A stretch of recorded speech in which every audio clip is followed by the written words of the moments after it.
আজকে যেই রহস্যটার কথা শুনবেন ওটা জানার পর গ্রেট পিরামিডকে আর সাধারণ পিরামিড মনে হবে না। মিশরের গ্রেট পিরামিড অফ গিজা বাইরে থেকে দেখলে মনে হয় একদম সাধারণ চারপাশের একটা পিরামিড, কিন্তু আসল সত্যটা অনেক বেশি অবাক করার মতো।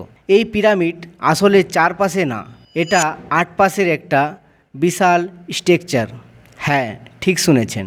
পিরামিডের প্রতিটা সাইড মাঝখান থেকে অল্প একটুকু ভিতরের দিকে ঢুকানো, মানে সাইডগুলো পুরোপুরি সোজা না, হালকা করে ভিতরের দিকে বাঁকানো।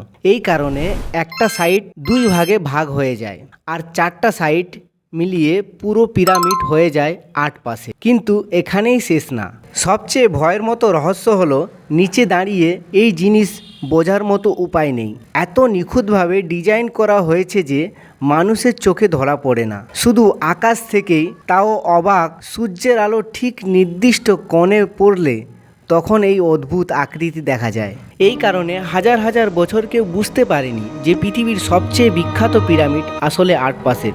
তারপর আসে 1940 সাল। একজন British air force pilot P groves পিরামিডের ওপর দিয়ে উঠতেছিল। হঠাৎ ওপর থেকে তাকিয়ে সে একটা অদ্ভুত জিনিস খেয়াল করে। পিরামিডের সাইডগুলোতে ছায়া পড়ছে অদ্ভুতভাবে, মনে হচ্ছিল মাঝখানটা ভিতরের দিকে ঢোকে আছে। সে সাথে সাথে একটা ছবি তোলে আর ওই ছবির প্রথমবার প্রমাণ করে গ্রেট পিরামিড আসলে আট পাশের। ভাবেন একবার।